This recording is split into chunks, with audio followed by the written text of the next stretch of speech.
Hi, this is Sue Jackson of the Book by Book blog, and I'm here with another Friday Reads. As you can see, I am fully immersed in the Big Book Summer Challenge. This is an annual reading challenge that I host myself. This is the 11th year of the challenge, and it's very simple. Anyone is welcome to join in. You set your own goals, whether that's reading one big book or two, or like I do, a whole stack during the summer. And you've got from May until early September. And a big book is any book of 400 or more pages for the purposes of the challenge. So I hope you'll join the fun. It's only June, so there's still plenty of time. If you have a blog or a BookTube channel, then I would like you to leave your link at the blog's, on the blog's challenge page, which I'll include down below. Otherwise, if you're a reader that wants to join in the fun, you don't need a blog or a YouTube channel. Just go to the challenge page, either leave a comment or follow the link to our Goodreads group, and you can leave a comment in the sign-up thread there. And anyone is welcome to join the Goodreads group because we've got some great Big Book Summer chats going on all summer long. And you can get your own mug or t-shirt or tote bag or stickers, notebooks. I've got a card magnet. You can get any of the Big Book Summer swag you want on my Zazzle store. So I'll include that below as well. So what I'm reading. Well, I started this last week while I was away. I encourage you to take a look at my vacation vlog from the Catskills. We had a wonderful time. There's lots of great nature footage there. Kayaking was fabulous there. We were camping, but we also spent some time in town. So there's shops and good food, a brewery, a distillery, a bookstore, of course. So check that out. So I started this chunkster, Voyager by Diana Gabaldon, last week on our vacation. I chose it specifically for that time because this is the biggest of my big books this summer. It's, I think, over 800 pages. Yeah, it's almost 900 pages. So it is a little intimidating, but that's what the Big Book Summer Challenge is all about. And it's been on my shelf for 2 years. My husband gave it to me either last year or possibly the year before. It was in my Big Book Summer stack last year and I didn't get to it. So I was determined to get to it this year. And I thought starting it on our vacation was the perfect time because when we're camping, I have extra reading time. So I took full advantage of that, really dove in. But within the first chapter or two, I was already fully immersed in the story. She is such a great writer. And these novels, it is fascinating historical fiction filled with interesting details. But it's also an epic love story. And there's lots of action and suspense as well. This is book 3 of the Outlander series. The first 2 are Outlander and Dragonfly in Amber. Both of those I read on previous Big Book Summers. So I'm not going to tell you a whole lot about book 3, Voyager, because that would be a spoiler, especially if you haven't even started the series yet. The basic idea behind this series is that a young woman named Claire, who was a nurse during World War II, reunites with her husband after the war. They meet up in Scotland.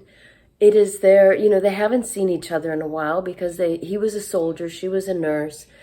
And so it's a happy reunion. And then Claire visits a circle of stones. There are apparently lots of these in England and Scotland.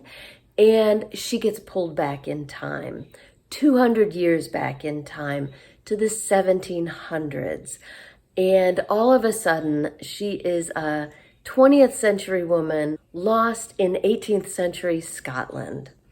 She meets up with a man named Jamie. I don't think this is a spoiler because If you've seen anything about this series, you know that it's a love story between Claire and Jamie. So no more details, but I will tell you that at the beginning of this novel, as happens occasionally in this series, Claire and Jamie are separate. They're separated. But by about 200 pages in, they are reunited. Again, not a spoiler. There are now, I think, 8 books in the series. If you watch TV at all, I'm sure you've seen the previews for season 7 of the TV adaptation, which I'm guessing is based on book 7 because they've been pretty much following the books. So, this is a long-running series, both book and television. It is fabulous. The previous book dealt with the Scots' attempts to revolt against the British in the 1740s. So this kind of picks up where that ends. And then the narrative skips forward about 20 years. I won't say anything else. It is just as compelling and engrossing as the first 2 books. I've only been reading it about a week, and I'm already 375 pages in. It is just fabulous. So that's Voyager by Diana Gabaldon. I highly recommend the whole Outlander series. I am in between audiobooks right now, but I do also listen to big books on audio. And my first audio big book of the year was The House of Impossible Beauties by Joseph Cassara.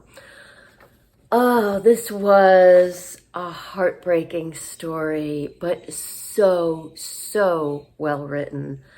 It's a novel about a group of young people who are gay and transgender from the late 1970s through the 80s and into the early 90s. It is set in New York City. It is about all these different disparate characters who each feels completely alone in the world. They each have a different background, but each of them knows that he or she is different than the people around them. At least one of them does have at least one loving family member, but many of them don't. And they have, one way or another, left their families. Many of them grew up surrounded by poverty, abuse, crime, and they are trying to find their way in the world. And what this book is all about is finding your people. It's about found family and creating a home. 2 of the characters set up a house, which becomes a home for this group of young people. There were times when I was laughing out loud. There were other times when I teared up. It is a beautiful, heart-wrenching story. It is about gay and transgender people in the 80s in New York, so you know that AIDS plays a role, as well as other kinds of devastation of various forms. But it's also about life and love and these people finding their home and their people.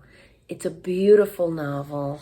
It is quite graphic, so if that's not your thing, then you may want to pass. But I highly recommend The House of Impossible Beauties by Joseph Cassara. So I have picked out my next audio big book. I have not yet downloaded it onto my iPod, but I plan to do that later today. And I'm gonna switch gears here. This is a middle grade novel. It is called The Strangers. It is #1 in the Greystone Secrets series by Margaret Peterson Haddix, one of my favorite middle grade authors. This one was described as a thrilling adventure filled with mysteries and plot twists in this absorbing series about family and friendships. Perfect for fans of A Wrinkle in Time. which is one of my all-time favorite books. It was my favorite book as a kid. I read the whole Wrinkle in Time series many times. I actually got to play Meg in our elementary school play of A Wrinkle in Time. I'm a huge fan. So that, even though Haddix is a favorite author, if nothing else, that comparison to A Wrinkle in Time certainly won me over. Can't wait to start that later today. So I would love to hear what you are reading this week. Let me know about it in the comments below.